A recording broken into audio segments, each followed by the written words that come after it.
and welcome to the Giving Voice to Depression podcast, produced in partnership with the A.B. Korkor Foundation for Mental Health. I'm Terry, the creator and co-host of this podcast. I've lived with depression most of my life, and I know how easy it can be to feel all alone in the experience. I'm not alone, and you aren't either. And I'm Dr. Anita Sands, a licensed clinical psychologist with a number of my own diagnoses, all of which bring a certain amount of anxiety and depression along with them. There is great power in shared experiences. We share our own as we engage in intimate and candid conversations with our weekly guests, exploring different perspectives on and experiences with depression. We keep it real because depression is real. We keep it hopeful because there truly is hope, in spite of what depression tells you. Hello, Anita. Hi, Terry. One of the things that people who listen to this podcast tell us that they appreciate most is hearing how other people with depression manage it, what tools they've found effective that maybe we have or haven't tried recently. And of course, we all know the list. People love to suggest breathing exercises and walks and yoga, and those things can all be really helpful, no doubt. But it's always interesting to hear the less common things too, like coloring, dancing in your kitchen, doing puzzles, and playing video games. And that is the focus of this episode, video gaming and mental health. But it's also a broader look at mental health disorders, and how to recognize, communicate with, and support the people or characters you encounter in life who live with such conditions. We have two guests today who are creating a video game that takes a really unique approach to the topic of mental health. We met them at a fundraising event for a local suicide prevention foundation that has awarded us grants to produce this podcast in the past. So we knew right away there was something really interesting and different about their company. So here now are Vanessa Lane and Michael Sapiro of Better Play, giving their voices to depression.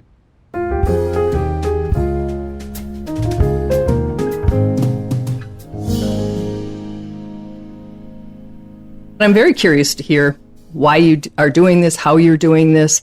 One of the first things was, I just wondered, do you think that most people would associate mental health with gaming? Yeah, well, an interesting thing happened during the pandemic, and over 50% of Americans utilize video games for not only their entertainment, but to cope with all the stresses and anxieties of the pandemic. So a majority of Americans are actually, this isn't a strange concept to them. Michael says there are dozens of articles, blogs, and Reddit posts crediting a particular type of video game called cozy games, like Animal Crossing and Stardew Valley, with helping people through that unprecedented time. Michael's business partner and co-creator Vanessa is one of them. During the pandemic, she, like many, juggled responsibilities, including a job, marriage, and young children, all from home. I've been struggling with mental health, honestly, my whole life. I'm just one of those people that's, was born anxious, and anxiety tends to be how my mental health challenges present themselves. I was a teacher and loved it, but I quit a job over anxiety. So that kind of sets the stage. And, we watched Tiger King. We, played some board games. We did all the things that everyone else did during the pandemic. And then I was like, you know what? I'm going to play Roller Coaster Tycoon. So that was a game I had loved as a kid. That became a part of my evening routine. My husband he saw that it was really impactful for me. So he would put the kids to bed and I would play Roller Coaster Tycoon. And I honestly think that helped me just not completely lose it during the pandemic. In what ways did it help? So I do think there is a very real thing to the distraction, especially during that time. You could doom scroll Twitter, but for me, it was immersing myself in a different world, building something, feeling constructive, because we had so little control over what was happening around us. Just like trying to deal with things being unpredictable. It was just like a little slice of predictability that I really needed at that time in my life. Michael, who loved playing video games growing up before work and family life filled his schedule, not only got back to it over the pandemic, he also tapped into his academic side and researched how and why gaming was helping him and so many others. And there's so many studies that say it's not just the distraction. It's not just that it's entertainment. It's not the same as a TV. The way you engage with video games and the way that certain mechanics can be constructed, laid out, and implemented into a game can have tremendous mental health benefits. And that's what we're all about, is we're saying, let's stop being haphazard with the good that video games can do. Let's start being intentional. We know the mechanics can help. Let's bring psychologists in and really exploit them to their fullest potential. And that's just what they did for their startup, Better Play, and the creation of their first game, Outdwellers, which is still in the prototype phase. Both of the psychologists on their team are gamers themselves, and both see clinical value in video games. Vanessa references Dr. Alex Chris, whose practice, research, and writings disrupt societal assumptions about gamers and gaming. I used to be a middle school teacher. I really bought into, games are bad, gamers are lazy. A gamer is just a guy that sits in his parents' basement and doesn't socialize. And what Alex's book did for me as someone who I'm very interested in knowing what the research says, is it just opened my eyes to, yes, maybe there are some negative aspects to video games, but there are far more positive aspects as well. For example, one of the best examples is playing Minecraft, watching, elementary age children play Minecraft. There's some simple, basic social, emotional rules to follow. You don't break something you didn't build. What a great concept. But during the pandemic, a lot of people weren't able to practice those skills, right? Because we weren't in school, we couldn't go to parks, things like that. And even beyond the pandemic, this is where kids are socializing. Like, this isn't, yes, it's a game, but life isn't a game. And these are real skills that kids get to practice. And you had asked, so how did this fit into your game design process? And here's what's unique about us. We're not the only company that's tried to do something in this realm, right? We're not the only company that's looked at mental health in video games. In fact, I can talk about a few notable companies, including Microsoft, that has interests in this.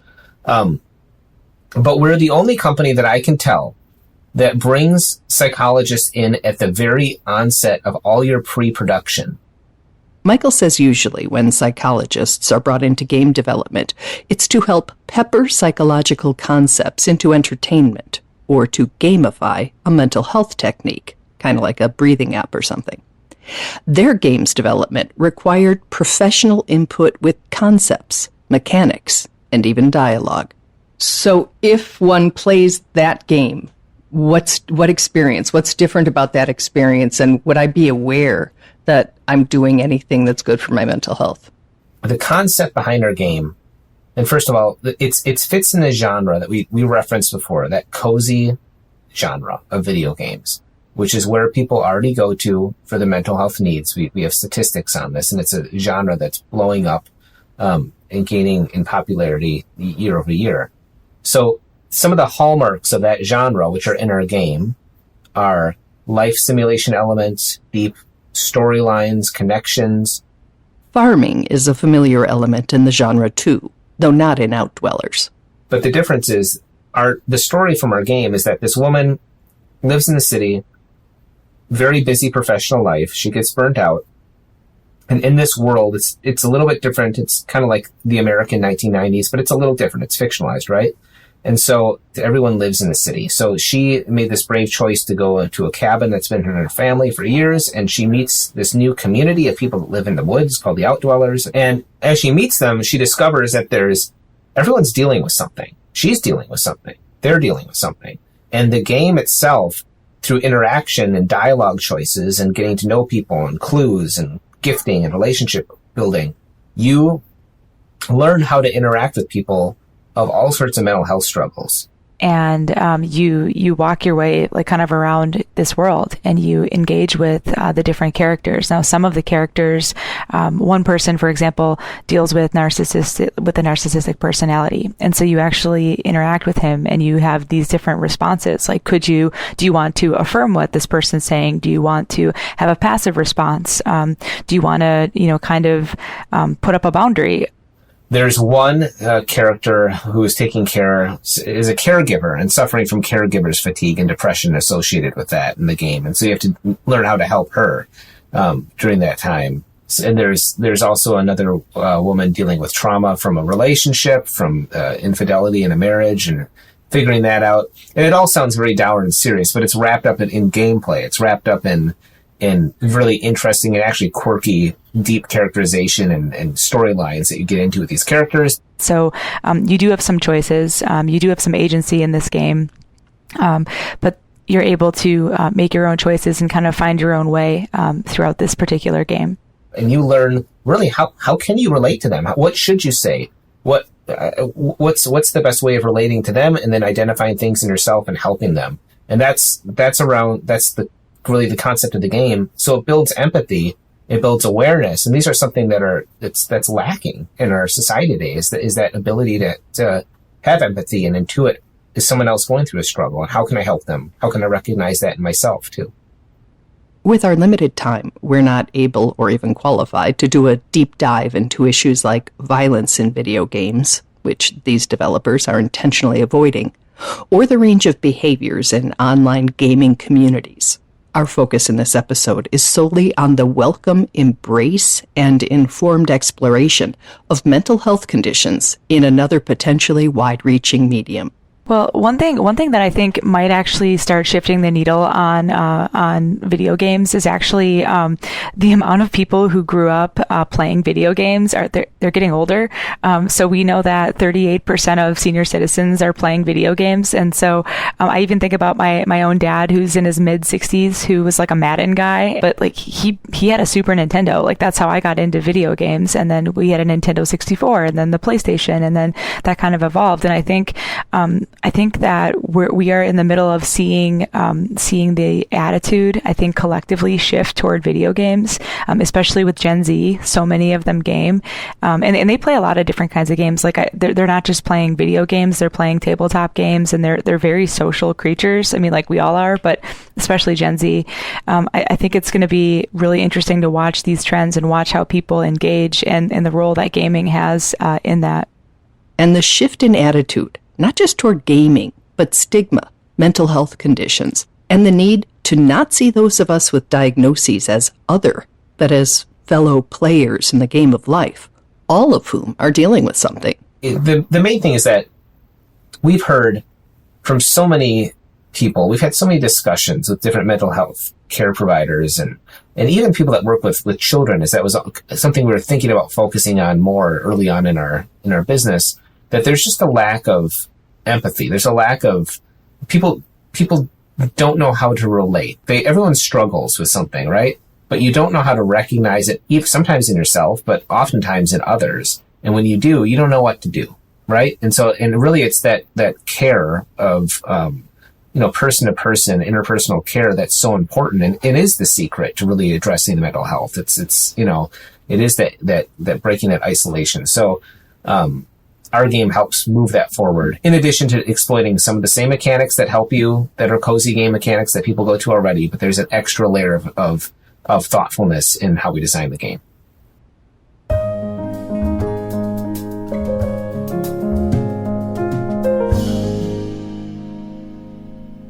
So first, Terry, I love that they are tackling empathy deficits through the development of this game.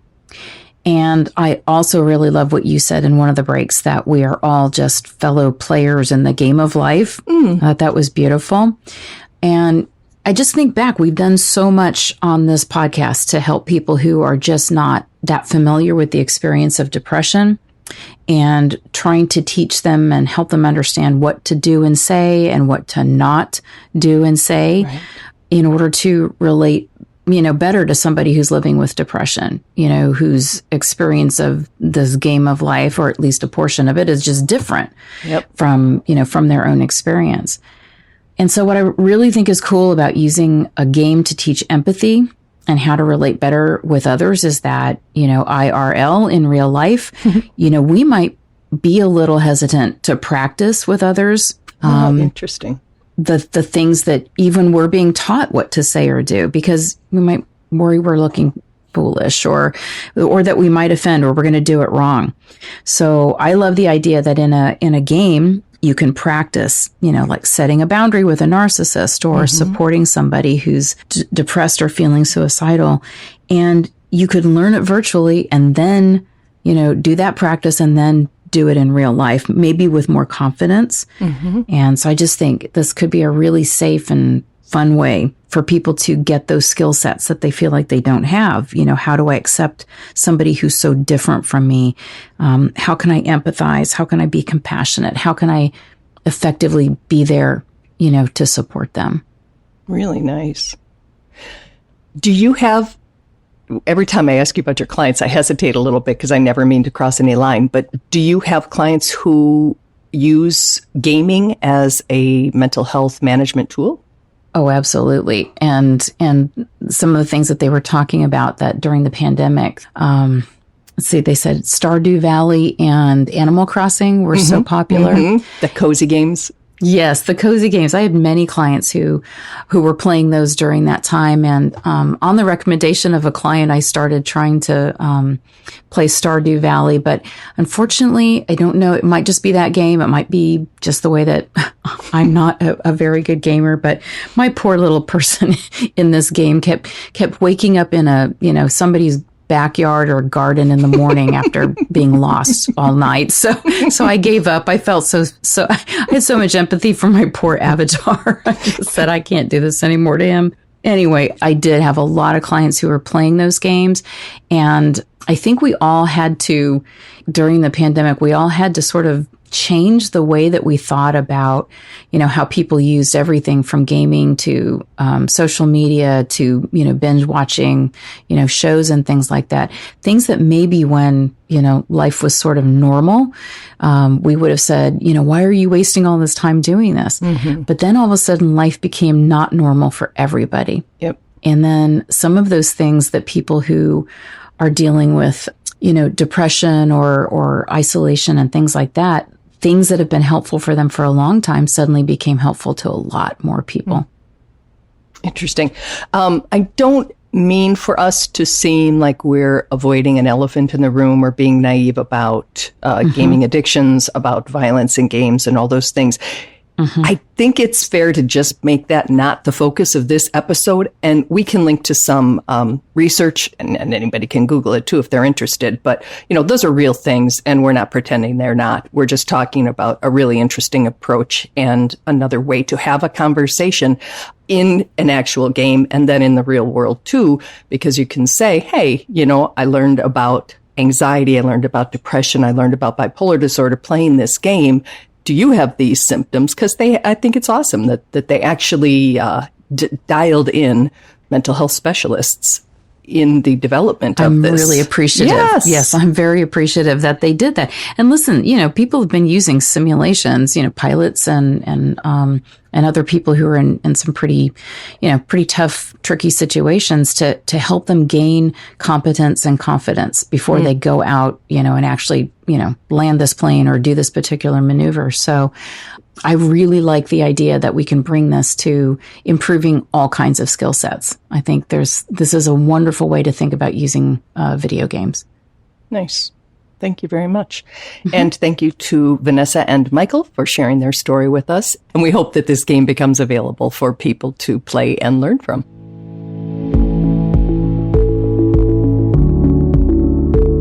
We truly hope that our podcast brings a little more understanding, helps you better articulate and reflect on your own experience with depression, or better understand how to support someone else who is struggling. If this episode has been of comfort or value to you, know that there are hundreds of others like it in our archive, which you can easily find at our website, givingvoicetodepression.com. And remember, if you're struggling, speak up, even if it's hard. If someone else is struggling, take the time to listen.